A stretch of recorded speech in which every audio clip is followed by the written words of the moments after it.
who's thinking about quitting and giving up. Somebody who has been praying for years for things to turn around. You're thinking about quitting, you're thinking about giving up. Don't give up.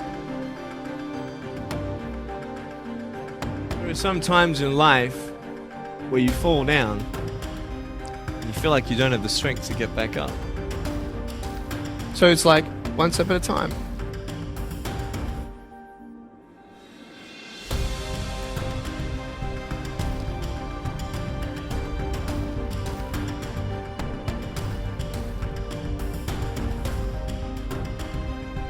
You just want to step out of it, to step out of the whole race, the whole business. The monstrosity of being alive overwhelms you.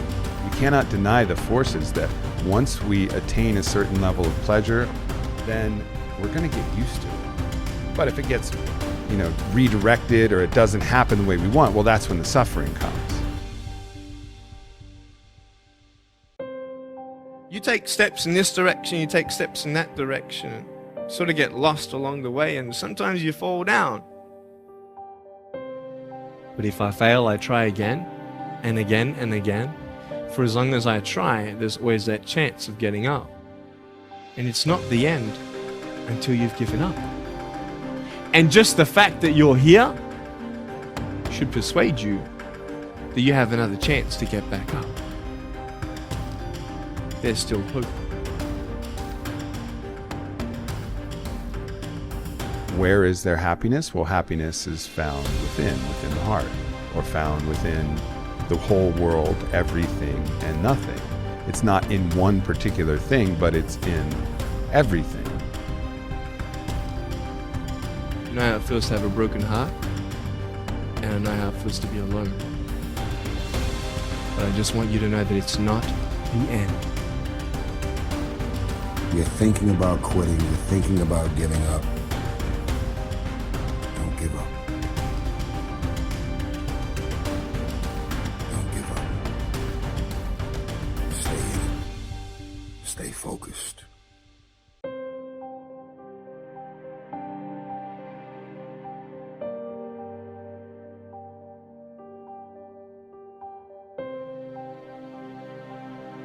You've got to reevaluate and attack life again, and it's tough, it's hard.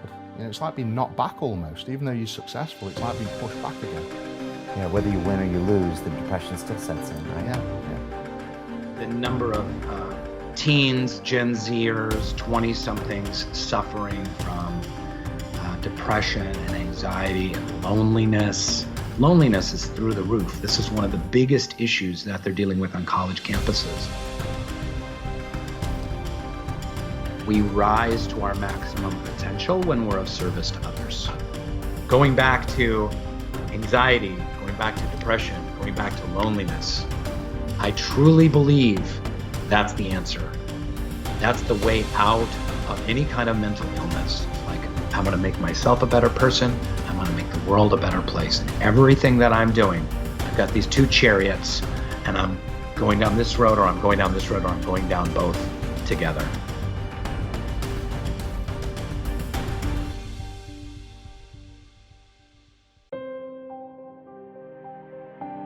I've been there a lot in my life, especially before my car accident, my teenage years. Then the first woman I ever loved, we had a big breakup, and that breakup sent me down into depression and suicidal planning. And it's tough to dispense advice to people other than get help. And I'll share why.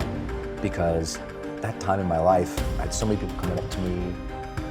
My friends would come into my dorm room, Brendon, let's go do something. And the hope is lost. And what people, I think, make the mistake of trying to do is hype people up. Everything's gonna be okay, it's gonna be great. And what people need who are suicidal is serious psychological intervention. They need to seek support and help.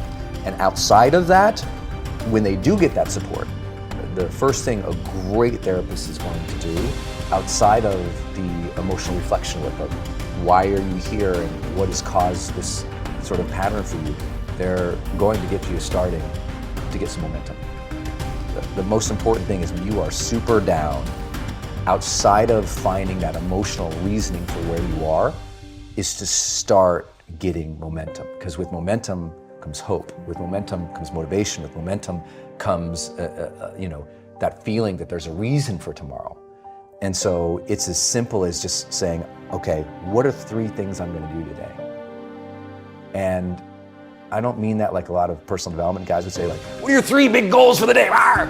I'm like, dude, sometimes that first goal is, I'm going to shower today. I'm really going to shower today. I'm going to walk to the library. I'm going to come home. And that's all they got. Like literally, that's all they got.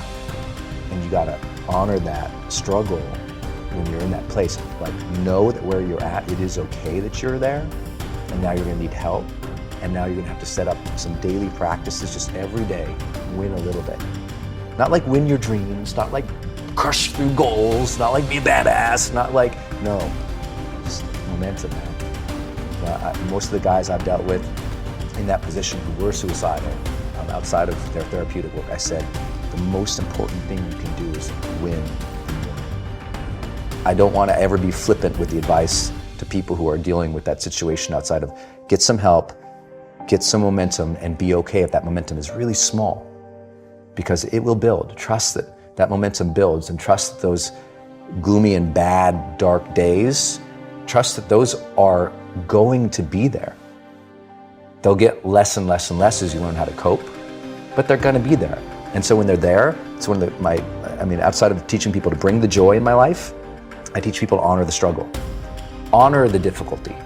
When we honor the struggle instead of hate the struggle, we can really achieve extraordinary things because our mindset's in the right place. It accepts, like, as soon as you honor the struggle, you accept that, oh, of course, there should be struggle here. I should honor this process. When you go to the gym to work out, you honor that this is going to be hard, and honor that process of getting better. And the more that you bring honor to it, the more your psyche builds with strength, and you get a little bit of that esteem back because you see yourself engaging something versus avoiding it and running away. You see yourself connecting with something and giving it reverence. You're like I have reverence for the difficulties of life. They may be better. So I don't want a friction-free life. I'm not interested in it. I like to say sometimes that, the journey to greatness begins the moment that our, deep desires for comfort and ease are overpowered by our desires to connect and contribute.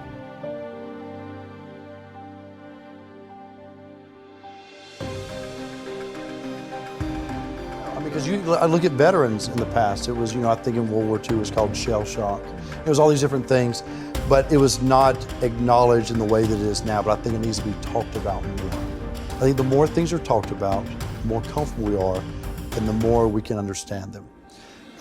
When I woke up one morning and saw that in a tweet that Prince Harry came out talking about his depression, it made me really happy. Because I've been places and someone has said, well, you lost an arm and a leg, so you had a right to be depressed, and I stopped them. I was like, depression is real. You don't even have to go through something traumatic. Some are caused by something traumatic. Some can be a chemical imbalance in the brain. And I feel like if you had heart problems and saw a cardiologist, well, everyone would be concerned about you, would know you're doing better, and it would be open and honest with the crew, anybody you work with. Weird. But the most complicated organ in your body, if you have a problem with it, suddenly we don't want to talk about that? No, and you can get over it. And that's what people need to realize. You can be cured, you can get past it. That's what we need to realize. The reason I did it is because when I was in my depression, I thought I was alone. I didn't open up to anybody. So I thought someone's going to read this and it's going to help them. So I just, as nervous as I was about the book, I kept thinking that one person is going to read it. Well, now it's open up this dialogue, and I'll go and I'll speak and we'll do Q&A, and people want to talk about it. I gave a speech in Florida, and it was an older crowd. It was just, like I was going to say, they were old. And I speak what's on my heart. And I gave my speech, and as I was closing, I kind of mentioned some depression. Because I was coming out of the winter months, and it hit me again this past winter, and I went and saw the doctor. And so it was on my mind, and it came up. And as I was saying, I thought, this generation of people probably aren't connecting to what I'm saying. When I walked off the stage and they lined up, the amount of people that thanked me for talking about mental health. And here I was, I thought they didn't want to hear. I thought I was stepping out of line. No, it needs to be talked about because it's not just this generation, it's people are realizing more and more that it's an issue. Right. And the more we talk about it, the easier it is for people to be honest with themselves and get the help they need.